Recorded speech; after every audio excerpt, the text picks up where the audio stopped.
Mercredi 2 octobre 2024, mesdames et messieurs, bonsoir et bienvenue dans ce journal dont voici les titres. Des mandats de dépôt contre l'homme d'affaires Olivier Bokor et l'ex-ministre des Sports Oswald Omeki. Ainsi en a décidé le juge des libertés ce mardi 1er octobre 2024 au terme d'une longue journée à la Cour de répression des infractions économiques et du terrorisme CRIET. Il leur est reproché des faits présumés de tentative de coup d'État contre le président de la République, Patrice Talon. À suivre dans cette édition, le porte-parole du collectif des avocats, Ayodele Aounou, aux sorties de l'audience. Convocation du corps électoral dimanche 5 janvier 2025 pour l'élection des membres de l'Assemblée consulaire de la Chambre de commerce et d'industrie du Bénin au titre de la mandature 2025-2030. Voici une des décisions prises par les membres du gouvernement béninois en sa session hebdomadaire. D'autres décisions ont également meublé cette session du Conseil des ministres.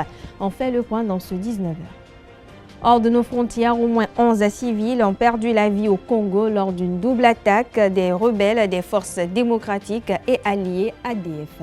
Les attaques ont eu lieu dans le territoire de Lubero, en province du Nord Kivu. Des précisions dans un instant.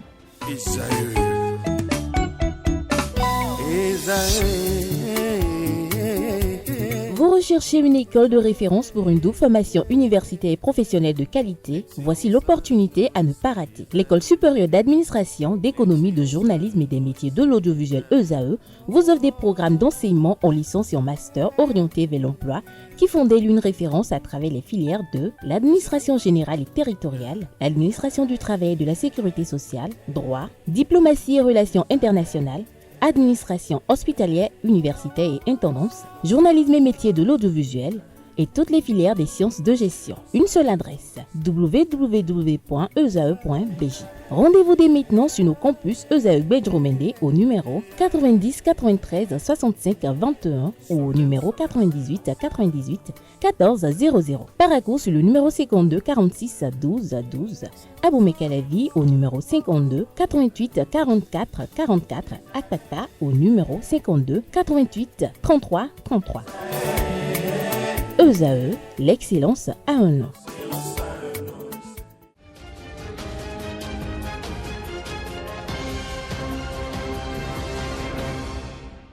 À nouveau, bonsoir. Merci de nous préférer pour vous informer. Dans la nuit du mardi 1er octobre 2024, le juge des libertés et de détention de la Cour de répression des infractions économiques et du terrorisme CRIET a décerné des mandats de dépôt contre l'homme d'affaires Olivier Bokor et l'ex-ministre des Sports Oswald Omeki. Suivez à ce propos le porte-parole du collectif des avocats Ayodele Aounou au micro de Quentin Amonsou et Ulrich Amengapoé. Vous devez d'abord retenir que les personnes poursuivies, dont M. Olivier Bokor et M. Oswald Omeki, ainsi que M. Gbagidi, si ma mémoire est exacte, ont fait l'objet de mandats de dépôt. Ce qui signifie qu'ils sont d'abord le nombre de personnes. Il y a eu 5 personnes qui sont poursuivies. Et il faut retenir que de façon schématique, 3 ont fait l'objet de mandats de dépôt et les 2 autres sont poursuivis sous contrôle judiciaire. Techniquement, ça signifie qu'ils bénéficient d'une poursuite sans mandat, mais avec une liberté relativement restreinte. Et donc, ils vont retourner chez eux après avoir accompli certaines formalités. La procédure a été respectée. Vous savez, les faits sont criminels. Et quand les faits sont criminels, la loi exige que l'instruction préparatoire est obligatoire. C'est-à-dire, un juge d'instruction doit connaître des faits et pousser les investigations avant qu'une juridiction, au fond, ne soit saisie. Et donc pour ce faire, il faut un réquisitoire introductif qui est délivré par le procureur de la République ou le procureur spécial en l'espèce. Et donc c'est sur cette réquisition ou c'est cette réquisition qui saisit le juge d'instruction. Donc ce qui s'est passé ce matin a été exact. Il faut aussi noter que le procureur spécial nous a accordé un bon moment pour que nous puissions prendre connaissance du dossier. Quand il nous a appelés, on lui avait dit et que nous n'étions pas prêts, il nous a également accordé du temps. Et donc, quand ça ne va pas, il faut le dire, mais quand ça va, également, il faut le dire. Et après la comparution devant la chambre d'instruction, son rôle est de poser l'inculpation. Et après ça, on s'est retrouvé devant la chambre des libertés de la détention, dont le rôle, il faille le préciser, n'est pas de connaître du fond du dossier, n'est pas de dire si les faits reprochés aux mises en cause sont constitués ou non. Mais son rôle est de statuer sur la détention provisoire, c'est-à-dire que lorsque le ministère public estime que les mises en cause doivent être poursuivies ou gardées en détention provisoire en attendant le jugement, le rôle de la Chambre des libertés de la détention, c'est de connaître exclusivement de cette question. Et donc c'est ce qui s'est passé. Nous avons passé les 3 étapes, la présentation devant le parquet spécial, la comparution devant la chambre d'instruction et puis nous avons fini ce soir devant la chambre des libertés. Toujours au micro de nos reporters, le porte-parole du collectif des avocats, Ayodele Aounou, a énuméré les faits retenus contre l'homme d'affaires et l'ancien ministre des Sports au terme de l'audition. Suivons ensemble. Je peux vous citer les infractions que le parquet spécial a retenues. Je crois qu'elles sont au nombre de 4. Il y a atteinte à la sûreté de l'État, il y a complot, il y a blanchiment de capitaux et enfin corruption d'argent public. Voilà. Mais cela va de soi. Vous savez très bien que la prison, ce n'est pas la prison en termes techniques, ils sont en mandat d'arrêt. Ceux qui vont en prison, c'est ceux qui ont déjà fait l'objet d'une condamnation. Ils seront détenus dans une maison d'arrêt, évidemment, au sein d'une prison. Et bon, vous le savez, cela va de soi. C'est la conséquence des mandats qui ont été délivrés. Restons toujours avec Maître Ayodele Aounou qui affirme cette fois-ci l'existence de preuves matérielles contre son client. Vous niez ce que vous aviez fait. Il n'y a pas eu de négation, mais il y a eu la non-reconnaissance.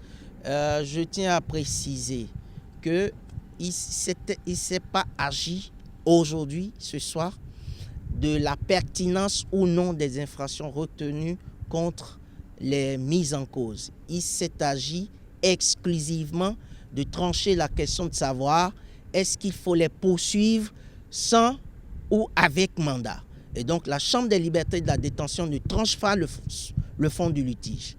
Cependant, évidemment, pour pouvoir poursuivre quelqu'un, il faut qu'il y ait ce qu'on appelle, pour pouvoir apprécier d'abord s'il faut poursuivre et en plus s'il faut poursuivre avec mandat, il faut qu'il y ait une certaine charge.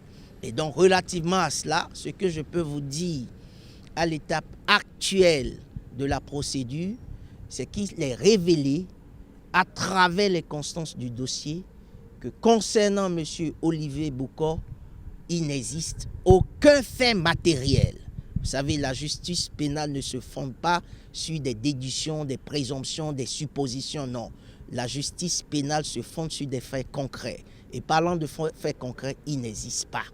Et le colonel qui est présenté comme le chef d'orchestre, ou qui peut être présenté comme le chef d'orchestre, a reconnu lui-même qu'il n'a eu aucune discussion avec M. Olivier Boko relativement à ce qu'il a appelé une tentative d'atteinte à la sûreté de l'État ou tentative de coup d'État, tout ce que vous voulez. Donc, matériellement, ça n'existe pas. Carlos Agosu, l'un des avocats de Oswald Omeki, a confié au terme de l'audience que son client ne reconnaît pas les faits dont on l'accuse. Suivez-le au micro de Quentin Amoussou et Ulrich Amegapouri. Mon client était serein.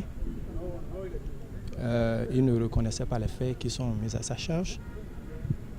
Et il est même surpris que son ami, puisque le principal accusateur est son ami personnel, il est même surpris que son ami puisse porter à sa charge des faits dont il n'a jamais discuté avec lui, selon ses déclarations devant les juges. La procédure étant toujours en instruction, nous ne pouvons pas révéler tous les éléments du dossier. Notre ministère ne nous y autorise pas. Donc, peut-être lors du jugement, qui sera une audience publique, vous aurez les détails par rapport à ces informations. Mais toujours est-il qu'il ne reconnaît pas les faits qui sont mis à sa charge. Il n'a jamais comploté contre la sécurité publique ni comploté par rapport à un coup d'État avec qui que ce soit. C'est ce qu'il a déclaré devant les juges. Le Conseil des ministres s'est réuni ce mercredi 2 octobre 2024 sous la présidence effective du chef de l'État, chef du gouvernement et président de la République, Patrice Talon. Comme à l'accoutumée, d'importantes décisions ont été prises. À ce propos, je vous invite à suivre la quintessence des échanges issus de cette session hebdomadaire avec le porte-parole du gouvernement, Wilfried Léandre Humbiji.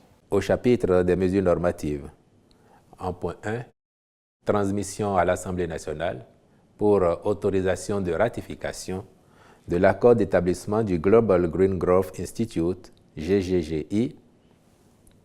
Le GGGI est nanti du statut d'organisation internationale intergouvernementale depuis octobre 2012 et travaille avec de nombreux pays à travers le monde pour promouvoir la croissance économique durable. Il en est de même s'agissant de la lutte contre le changement climatique. Cette institution fournit également des conseils techniques en mobilisant des financements et en facilitant le partage de connaissances et de bonnes pratiques. L'adhésion de notre pays à son accord d'établissement lui permettra de se faire accompagner en vue notamment du développement du cadre réglementaire et institutionnel pour faciliter la monétisation des actifs nationaux liés au carbone. En point 2, création de l'Académie logistique de Ouida et approbation de ses statuts. Pour faire efficacement face aux défis sécuritaires en Afrique, et plus particulièrement dans notre sous-région, une plus grande professionnalisation des armées est requise, notamment à travers le renforcement de capacités des personnels en matière de logistique. À cet effet, notre pays a engagé des discussions avec des partenaires européens en vue de la mise en place d'un centre de formation répondant aux normes et standards internationaux.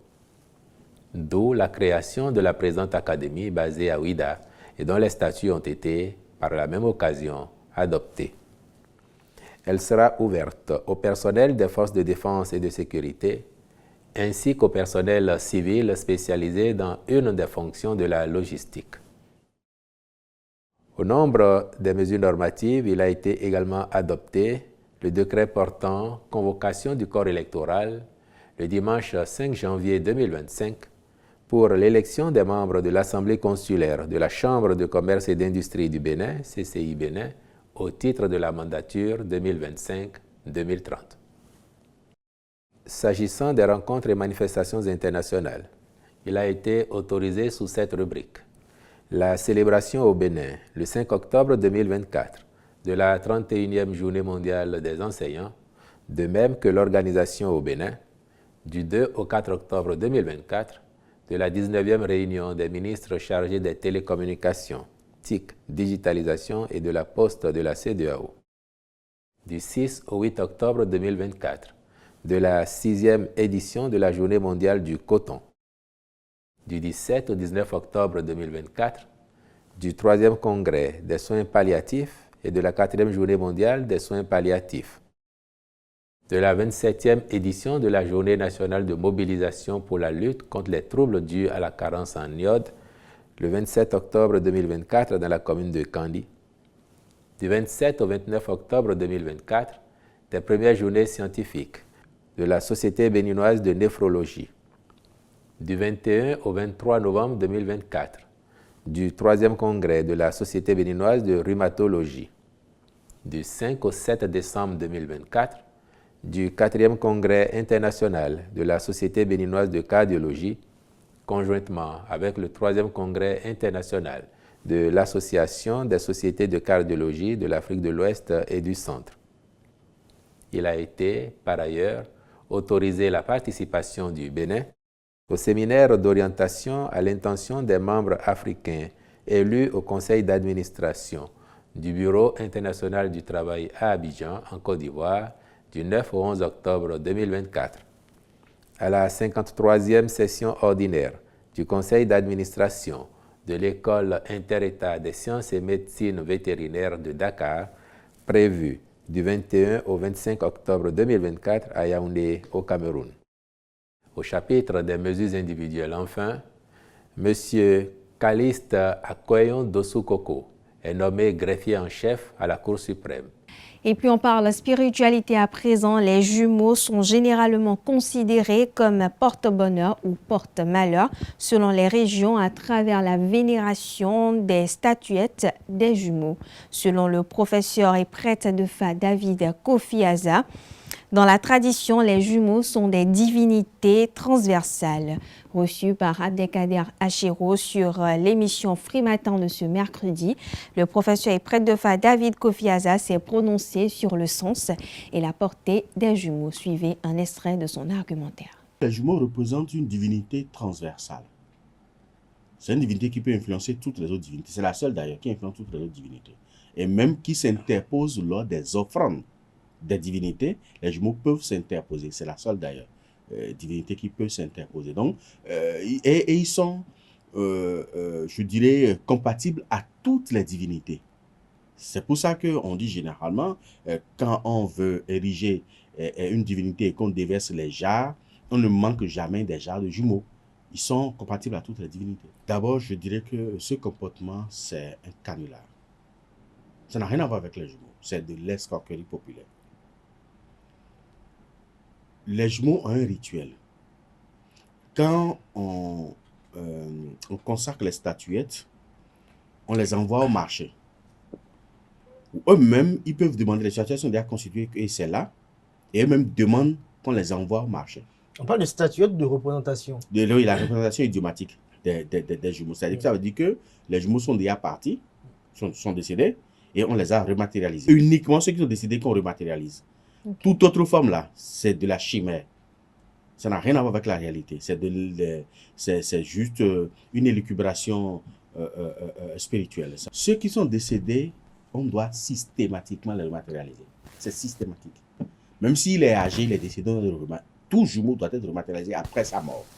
Qu'il soit parti à bas âge ou âgé, il faut le représenter. On parle société à présent. Le cadeau peut être défini comme une chose qu'on offre à quelqu'un pour lui faire plaisir, en particulier à l'occasion d'une fête, d'un anniversaire ou d'un événement heureux. Dans une relation amoureuse, peut-on reprendre les cadeaux offerts à son partenaire une fois que la relation est pris fin? À cette interrogation, quelques citoyens rencontrés dans la ville de Cotonou ont répondu. Ils s'expriment au micro de Francis Farami et de Nansirine Fatoumbi. Non, pas possible. Quand tu as donné un cadeau à quelqu'un, il faut l'oublier. On ne donne pas un cadeau pour encore le réclamer.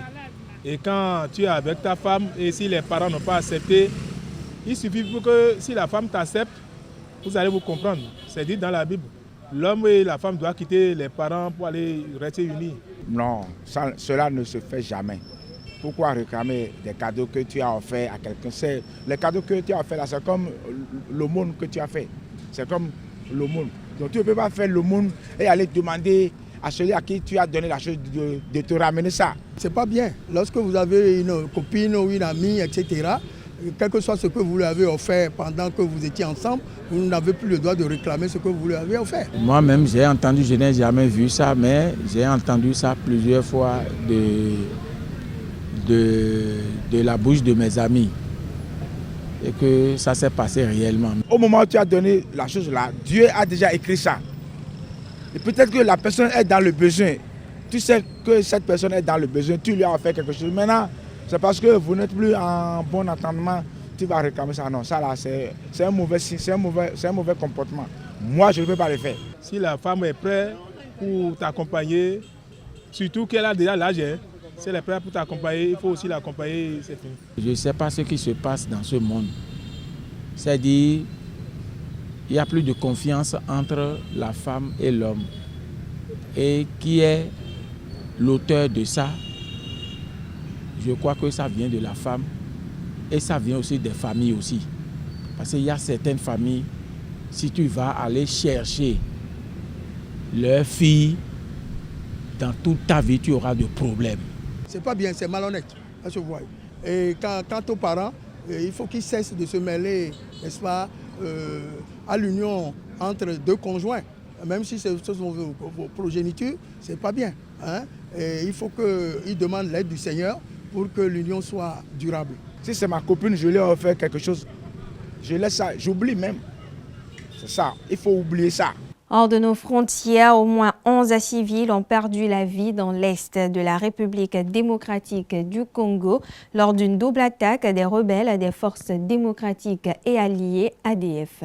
Les attaques ont eu lieu dans le territoire de Lubero en province du Nord Kivu.